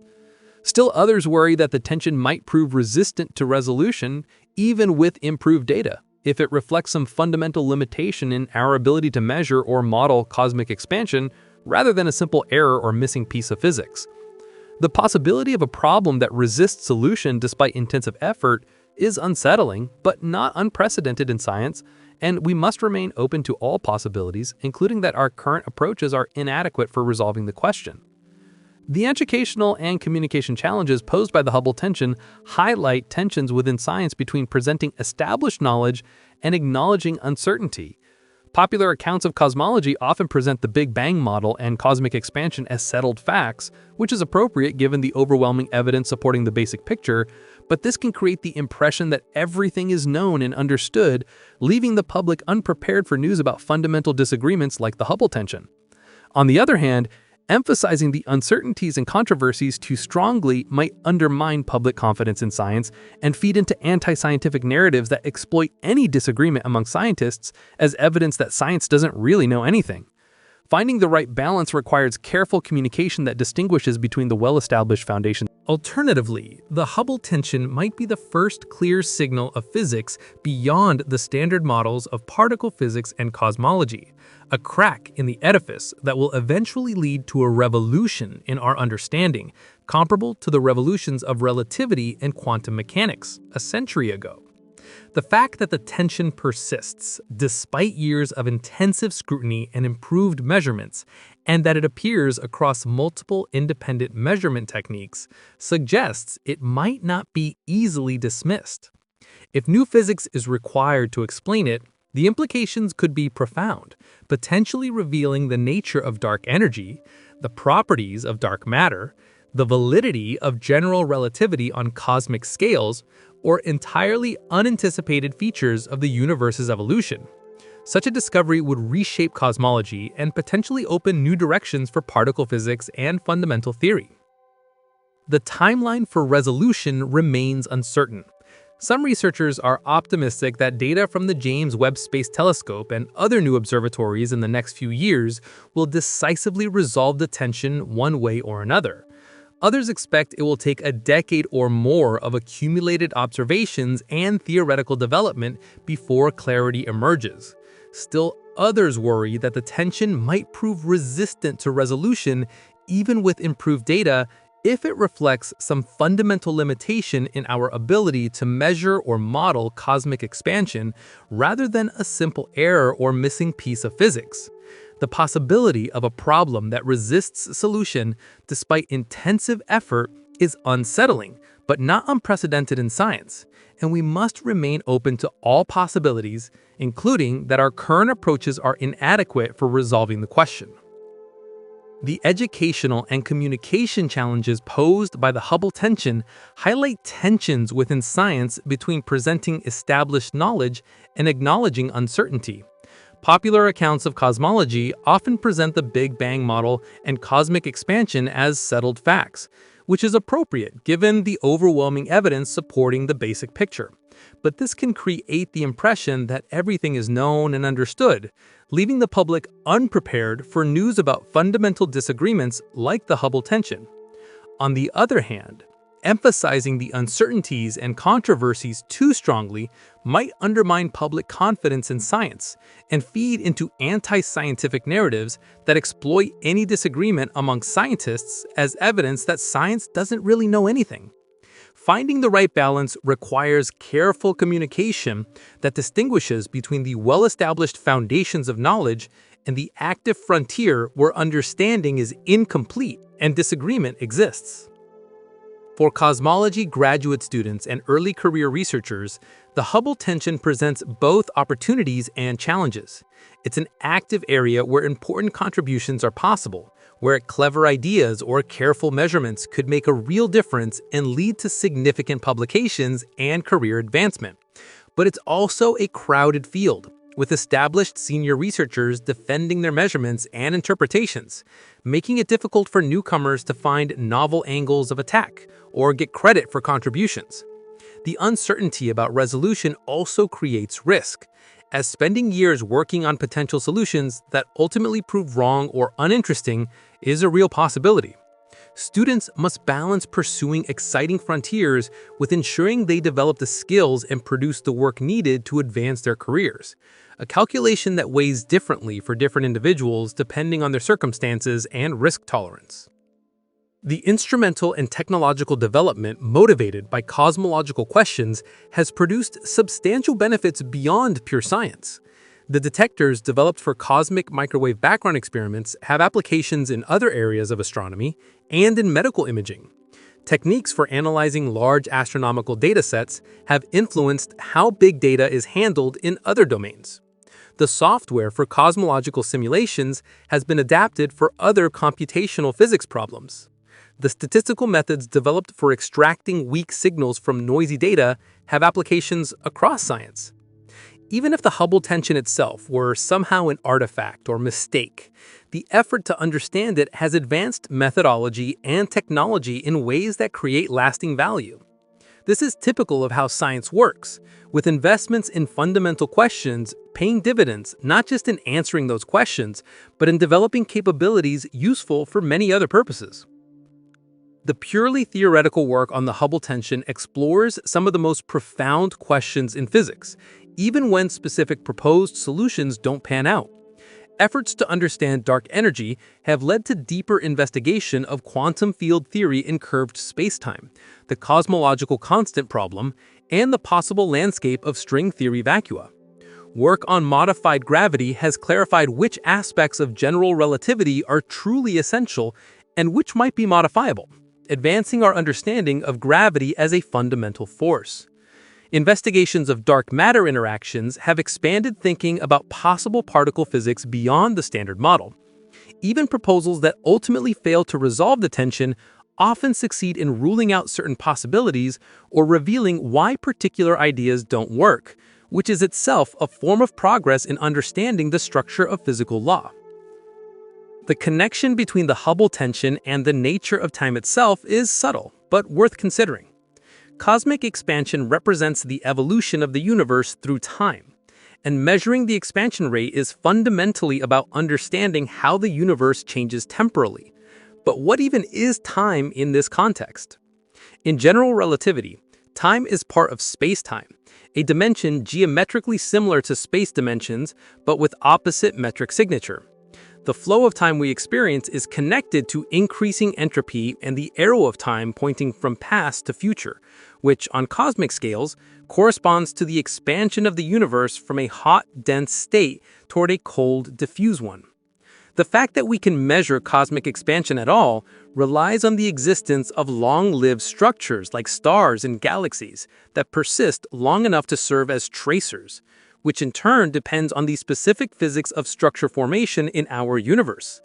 A universe with different physical constants might expand at a different rate or in a different way, or might not develop structures that could harbor observers capable of measuring that expansion, raising anthropic questions about whether the expansion rate we observe is in some sense selected by the requirement that it be compatible with our existence. These anthropic considerations, which some physicists find compelling and others find vacuous, add another layer of complication to interpreting the Hubble tension.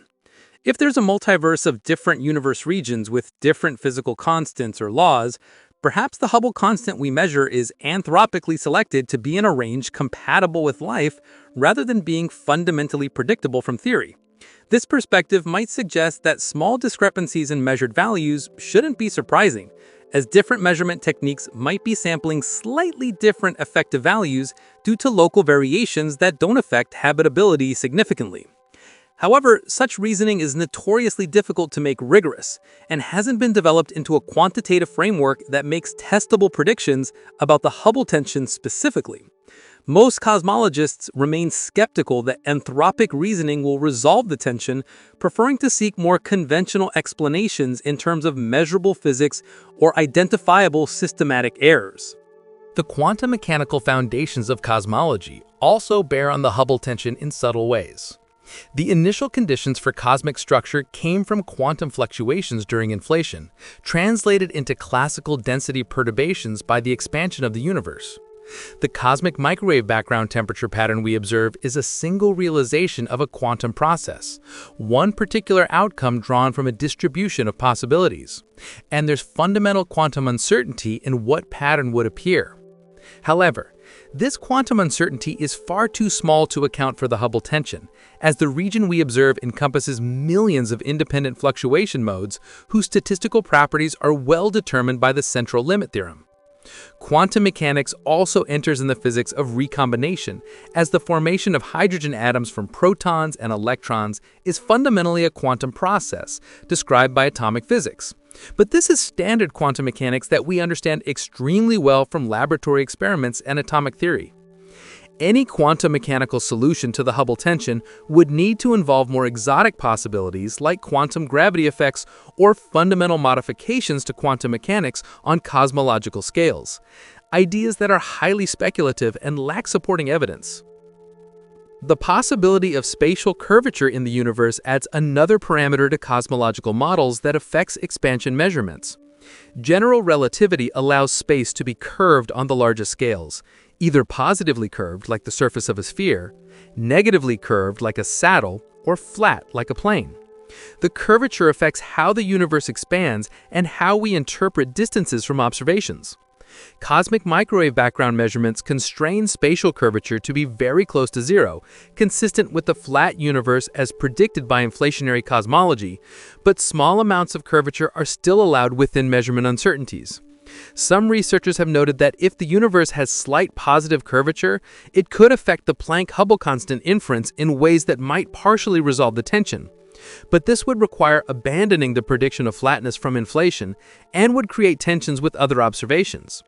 The curvature solution doesn't seem to fully resolve the Hubble tension in any case, as the amount of curvature needed exceeds what's allowed by other constraints. The topology of the universe, distinct from its curvature, raises even more exotic possibilities that have occasionally been invoked in Hubble tension discussions. If the universe has a non-trivial topology, wrapping around itself like a torus or a Klein bottle in some sense, it could affect observations of the cosmic microwave background and distant objects in ways that might bias expansion measurements. Searches for topological signatures in the cosmic microwave background have found no evidence for small-scale topology, but the observable universe might be smaller than the fundamental domain of a large-scale topology, making such effects undetectable with current data. Topological explanations for the Hubble tension remain highly speculative and aren't taken seriously by most researchers, but they illustrate the wide range of possibilities that have been considered in attempts to understand the discrepancy. The role of cosmic variance, the fundamental limitation on measurements imposed by observing only one universe, is relevant for assessing the significance of the Hubble tension. When we measure the cosmic microwave background, we see only the particular realization of quantum fluctuations that occurred in our universe's region of space, and there's an irreducible uncertainty from not being able to average over multiple independent realizations. This cosmic variance affects measurements of cosmological parameters, including the Hubble constant, though for most parameters the effect is smaller than measurement uncertainties. For some specific parameter combinations, cosmic variance can be the limiting factor. But for the Hubble constant in particular, cosmic variance isn't large enough to explain the tension between Planck and distance ladder measurements. Both measurements are much more precise than the cosmic variance limit would allow if it were the dominant uncertainty. The practical implications of not knowing the Hubble constant precisely affect various areas of astronomy and astrophysics beyond cosmology proper. Determining distances to objects throughout the universe requires knowing the expansion rate, and uncertainties in the Hubble constant propagate into uncertainties in those distances. Estimating the ages of the oldest stars and comparing them to the universe's age requires knowing the Hubble constant precisely. Calculating the energy output of distant active galactic nuclei or the star formation rates of high redshift galaxies requires knowing their distances and thus the Hubble constant. Modeling the future evolution of cosmic structure and the fate of galaxies depends on dark energy and expansion rate. While the fractional uncertainty in the Hubble constant might seem small, it's large enough to matter for these applications. And different choices about which measurement to believe lead to noticeably different conclusions about distances, ages, and energies across the universe. The interplay between precision and accuracy in the Hubble tension highlights an important distinction in measurement science. Precision refers to how reproducible a measurement is, how tightly the uncertainties can be constrained, while accuracy refers to how close the measurement is to the true value. Both the Planck and distance ladder Hubble constant measurements are highly precise with small statistical uncertainties, but they can't both be accurate since they disagree. At least one must have some systematic error or bias that shifts it away from the true value. Improving precision without improving accuracy doesn't help resolve a disagreement caused by systematics, and in fact can make the situation worse by making the disagreement more statistically significant. This is why simply taking more data or improving statistical uncertainties isn't automatically beneficial if systematic errors dominate. Understanding and controlling systematics requires different approaches than improving statistics, often involving calibration with independent methods, testing for consistency across different subsamples of data, or comparing with theoretical predictions that can be calculated from first principles. The computational challenges of modern cosmology are substantial and relevant to understanding the Hubble tension. Simulating the evolution of cosmic structure from the early universe to the present requires following billions or trillions of particles representing dark matter and gas, computing gravitational forces and hydrodynamic interactions, implementing models of star formations, supernova feedback, black hole growth, and other complex astrophysical processes. These simulations require some of the world's most powerful supercomputers, and still can only model limited volumes or resolutions, forcing compromises between the region simulated and the detail captured. Simulations are used to predict how various cosmological parameters affect observables like galaxy clustering or the cosmic microwave background. And inaccuracies in simulations could bias parameter inferences, including the Hubble constant. Researchers continually work to improve simulation methods, testing different algorithms, comparing independent codes, and validating against observations. But simulations remain approximations to reality that might miss important physics or incorrectly implement known physics in ways that introduce subtle biases. The economic cost of resolving the Hubble tension, while never explicitly calculated, is certainly in the billions of dollars when accounting for all the missions, telescopes, and research programs dedicated to measuring cosmic expansion. The James Webb Space Telescope alone cost about $10 billion to develop and launch, and while it addresses many scientific questions beyond the Hubble tension, a significant fraction of its observing time is devoted to measurements relevant to cosmic expansion. The Planck mission cost several hundred million euros. Ground-based telescopes like the Vera Rubin Observatory represent similar investments.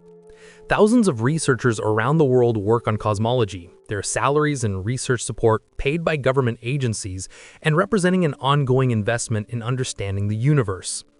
Whether this investment is worthwhile depends on one's values and priorities, but from the perspective of expanding human knowledge and potentially discovering new fundamental physics, many would argue it represents money well spent, especially given the relatively small fraction of national budgets dedicated to basic science. The connection between the Hubble tension and the search for life elsewhere in the universe is more tenuous but worth noting. The expansion rate affects the universe's age and thus how much time has been available for life to evolve, both on Earth and potentially elsewhere.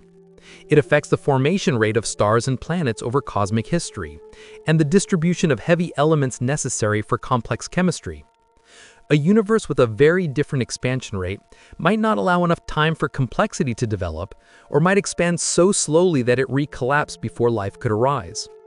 While these considerations don't directly help resolve the Hubble tension, they remind us that cosmic expansion is intimately connected to the conditions that allow our existence and to the possibility of other life in the cosmos, giving philosophical depth to what might otherwise seem like an abstract technical question about the value of a physical constant. The asymmetry of knowledge in cosmology, where we know much more about some aspects of the universe than others, creates an uneven landscape of understanding where the Hubble tension represents a particularly steep cliff. We understand the nuclear physics of stellar interiors and Big Bang nucleosynthesis extremely well, tested by laboratory experiments and stellar observations. We understand general relativity extremely well within the solar system and in other strong field regimes accessible to observation. We understand particle physics extremely well at the energies accessible to accelerators. But dark matter and dark energy, which together make up 95% of the universe's mass energy content, remain almost completely mysterious beyond their gravitational effects. We don't know what particles make up dark matter or whether dark energy is truly constant or evolves over time. These gaps in knowledge create uncertainty that propagates into cosmological parameters, including the Hubble constant. And it's possible that progress on the Hubble tension requires first making progress on the more fundamental questions about the nature of dark matter and dark energy. The role of approximations in cosmological calculations is worth emphasizing as a potential source of error that might contribute to the Hubble tension. Calculating cosmological observables from theoretical models requires approximating complex integrals, solving differential equations numerically, and making simplifying assumptions about physics that's too complicated to treat exactly. For example, the recombination process that produced the cosmic microwave background involves intricate atomic physics of hydrogen and helium in an expanding universe, with thousands of quantum states and transition rates to track. Practical calculations use approximations that capture the essential physics while remaining computationally tractable, and these approximations are tested for accuracy and refined over time. Similarly, modeling the nonlinear growth of structure requires simplifying the complicated interactions between dark matter, gas, stars, and radiation. If any of these approximations are inadequate, they could bias parameter inferences in ways that contribute to tensions like the Hubble discrepancy. Researchers test this by comparing different approximation schemes and checking that results are stable, but the possibility of systematic errors from approximations can never be completely eliminated. The social and institutional structures of science affect how the Hubble tension is investigated and how quickly progress is made. Most research is funded by government agencies that allocate resources through peer review processes, favoring proposals that seem likely to succeed and that build on established results. This creates some conservatism in the system, as radical new ideas without strong preliminary evidence have difficulty getting funded. At the same time, the competitive nature of science creates pressure to produce novel results that advance the field, leading researchers to pursue new approaches and challenge established wisdom. The balance between these forces shapes what research gets done and how quickly understanding advances. For the Hubble tension, the high visibility of the problem and its potential importance have ensured substantial funding for relevant research, but there are still resource limitations that constrain how many different approaches can be pursued simultaneously and how quickly. The question of what constitutes a satisfactory resolution to the Hubble tension involves both scientific and sociological elements. Scientifically, a resolution would involve either identifying the source of systematic error in one of the measurements and correcting it such that measurements converge to a common value, or identifying the new physics responsible for the discrepancy and incorporating it into cosmological models such that all measurements become mutually consistent. Sociologically, a resolution requires convincing the community of cosmologists that the proposed explanation is correct, which involves not just logical argument, but also accumulation of supporting evidence, independent confirmations, and the kind of consensus building that happens through conferences, publications, and peer review. A proposed solution might be technically correct, but fail to gain acceptance if it's not well communicated or if researchers remain skeptical. Conversely, a solution might gain widespread acceptance even if subtly wrong, if it fits expectations and resolves the tension well enough that researchers move on to other problems. The interplay between these factors determines not just what the resolution is, but when it's recognized as such. The possibility that the universe is fundamentally more complicated than our models assume, with structure or physics operating on scales or in ways we haven't yet observed, looms over all attempts to measure cosmological parameters. Our cosmological models are based on symmetry principles like homogeneity and isotropy that simplify the mathematics enormously, but might not be exactly true. Real universe contains structure on all scales we've observed, from planets to stars to galaxies to clusters to superclusters and filaments. And perhaps there are even larger structures or organization principles we haven't detected. If the universe has some large-scale feature that affects expansion differently in different regions or directions, it could create apparent tensions between measurements that probe different volumes or sight lines through space. Testing for such effects requires all-sky observations and careful statistical analysis looking for asymmetries or anisotropies that would indicate departures from the assumed symmetries. And while such analyses have been performed and generally support the standard assumptions, they can't rule out all possibilities. The philosophical question of whether the Hubble constant is even a well-defined, meaningful quantity in the real universe, as opposed to an idealization that applies only to perfectly smooth model universes, has been raised by some researchers, though it remains controversial. In a universe with structure on all scales, the local expansion rate varies from place to place, being slower in overdense regions like galaxy clusters and faster in underdense voids. The Hubble constant in principle refers to the expansion rate of a smooth, averaged universe that treats all the lumpiness as small perturbations. But there are different ways to perform the smoothing and averaging, and they don't all give exactly the same result. Some researchers have proposed that these averaging ambiguities might contribute to the Hubble tension, with different measurements effectively averaging in different ways and thus measuring slightly different quantities. This interpretation is debated, with many cosmologists arguing that averaging effects are too small to explain the magnitude of the tension, but it represents another layer of subtlety in interpreting what expansion measurements actually mean. As our measurements become more precise and our disagreements more statistically significant, we're forced to grapple with these deep questions about what we're actually measuring and whether our theoretical frameworks adequately describe the universe we observe. This is uncomfortable because it undermines the sense of solid understanding we thought we had achieved.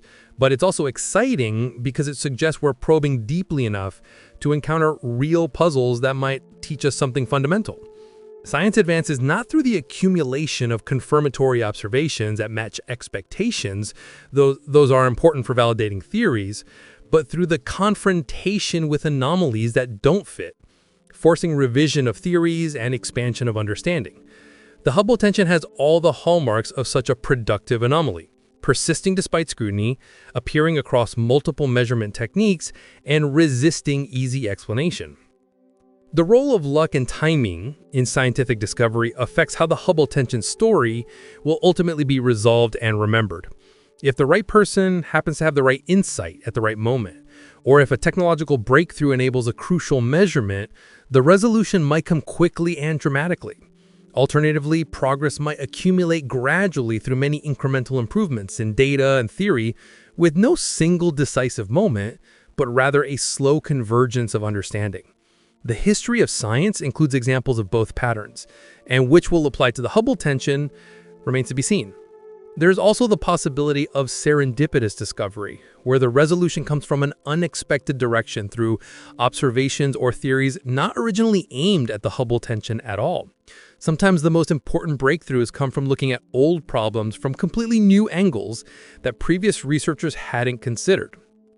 The ultimate resolution of the Hubble tension, whatever it turns out to be, will be remembered as an important episode in the history of cosmology, illustrating how science confronts uncertainty and disagreement.